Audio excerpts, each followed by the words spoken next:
Though remarkably sensitive and accurate, the human eye is an extremely limited device, with a surprisingly narrow window on our world. In the fragile film of a soap bubble lies a normally unseen realm, a miniature liquid kaleidoscope too small for our eyes to see. Every detail is also hidden within an instant of time. Many events are simply too fast to be seen with the unaided eye. When time is compressed, one motionless sight magically comes to life. Beyond the spectrum of visible light lie strange and extraordinary sights, images created with forms of energy which elude the naked eye. But there are things that can be seen only through light waves, invisible to us. A day in our lives would be a lot different if they could see all the light waves around us, or see different worlds that are too small, microscopic or smaller yet down to the heart of matter itself. Imagine if for one day we could see what they can't, all that too slow, too fast, too small, are simply invisible. It will forever change our understanding of the planet we live on.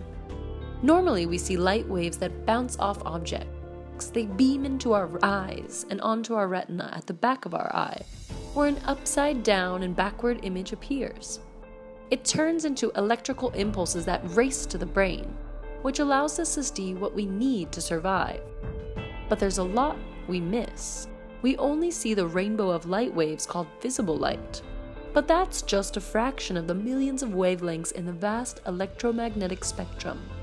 Some of this invisible light has waves longer than the rainbows, such as infrared, microwaves, and radio waves. Others are shorter, including ultraviolet, X-rays, and gamma. These waves radiate from the sun, space, from everything around us. The more invisible light waves we can see, the more secrets we can uncover. Something happens too slowly for our eyes. Through time-lapse photography, we discover movement where our eyes see none. How organisms emerge and grow. How a vine survives by creeping from the forest floor to reach the sunlight.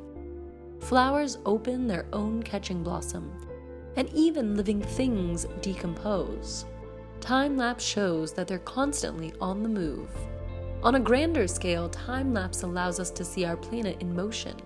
Not only the vast sweep of nature, but also the restless movement of humanity. Decades of data give us a view of our entire planet as a single organism, sustained by current circulation to the sea, by moisture and warmth swirling to the atmosphere, pulsing with lightning adorned by the aurora borealis. It may be the ultimate time-lapse image, the anatomy of Earth, brought to life.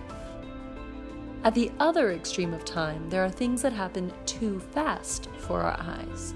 We have technology to see that world. High-speed cameras do the opposite of time-lapse. They shoot images thousands or even millions of times faster than our vision, and play back at 25 images per second. 100 times every second lightning strikes somewhere on Earth. Little was known about lightning until high-speed cameras turned the research upside down, literally. But what our eyes see is energy flowing downward from the cloud. Now we can see that electricity also moves upward from the ground. When a dragonfly flutters by, you might not realize it's the greatest flyer in nature. It can hover, fly backwards, and even upside down, because they can move all 4 wings in different directions at the same time. And only high-speed cameras can help us know this. What we learned could lead us to new kinds of robotic flyers that expand our vision of important events in low places.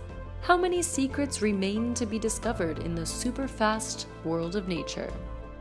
Long ago, we noticed that a glass sphere made things appear larger, grinding it down into a lens to magnify objects even more. Stacking lenses in a tube greatly multiplied the effect, and the compound microscope was born. It's let us peer into a world we'd never seen before. But there's a limitation to the compound microscope. We can't see down into the scales of the butterfly's wing, because visible light waves are too big. Everything smaller goes out of focus. We need a microscope that uses something smaller than visible light, The scanning electron microscope fires electrons smaller than atoms, creating an image that magnifies things by as much as 1,000,000 times. It shows that deep inside the tiny scales of a butterfly's wing are even smaller structures, which are shaped to reflect only pure blue light waves, giving the wings of a morpho butterfly one of the most brilliant blues in nature. There may be millions of tiny species waiting to be discovered. The air we breathe is full of unseeable things: pollen, skin flakes, insect parts, animal hairs. It's in every breath inhaled by all living things on Earth, including you. And it gets even more personal. There are unseen creatures living all over your body right now. On a summer day, under an endless rain of cosmic dust, the air is full of pollen, skin flakes, and bits of everything on Earth. People go about their lives surrounded by the unseeable. Knowing there's much more around us than we can see forever changes our understanding of the world. Who knows what waits to be seen? What new wonders will transform our lives? We just have to see.